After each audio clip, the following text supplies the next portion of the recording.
Yesterday I showed off my special gizmo, the pancaker. Today I will be showing all the other 9 gizmos. I'll start with my second favorite one, and it's the King Tower. The King Tower is the only gizmo to require 4 stars, and it has a ton of HP, so it's like a tank by itself. What the King Tower does is it focuses on attacking gizmos first if they are in range, and the King Tower will deal extra damage to gizmos. But if there was no gizmo, it will just attack the closest target no problem, as long as the target is within the range of 4 it has. It is pretty simple but provides an option to counter other gizmos. Next up, the Elixir Collector is a 2-star cost gizmo, and despite it being squishy building, I could see it being useful or even broken in some cases. The Elixir Collector produces 1 elixir every few seconds as long as it survives, so you have to protect it. I could see this being very busted with stall decks like Wave Master Heal or Shield Maiden Heal. It would be less effective with stuff like Monk or Barbarian King, but even then, Frame almost got all his 5 minis maxed with the Monk, so I guess overall it's a good gizmo. Then next we have, wait, no way dude, why?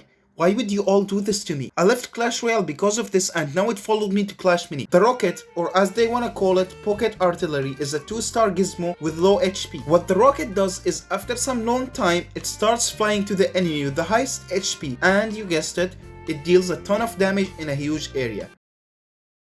I mean, the huge area wasn't really obvious because it doesn't work that way in Clash Royale, but whatever. Unlike the Elixir Collector, once the rocket is fired, the building is dead. It cannot shoot any more rockets. Thank God we ain't seeing 2 or 3 rockets in one round. Next we have the Saint Mirror, which to me looks like a shield, but yeah. The mirror is a 2-star gizmo that basically is an Uno reverse card. Any damage dealt to the mirror will be reflected back 100%. Yes, literally any damage. It's just that simple. Wait, this is very funny. I gotta show you all this Monk interaction. Dude is dead with 100 reflected damage. Next we have the Furnace. Wait, it's called the Hot Pot?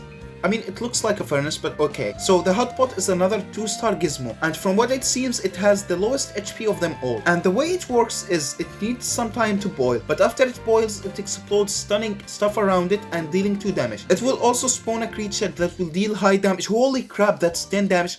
Oh no, it's 8 now.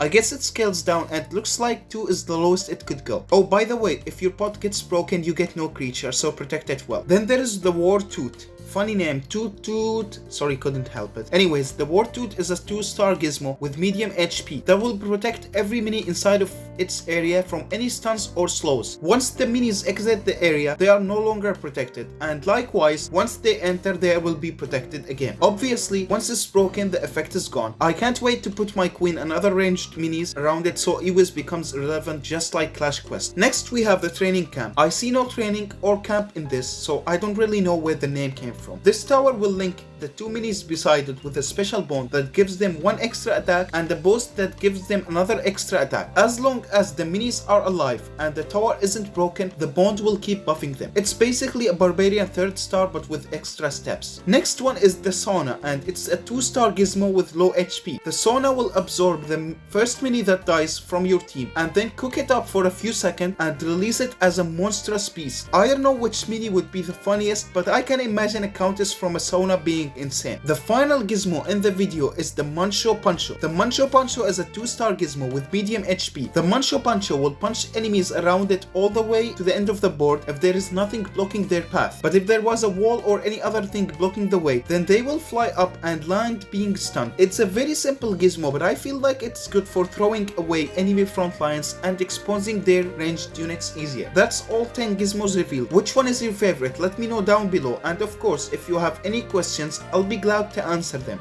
Thanks for watching. I'll see you in the next video.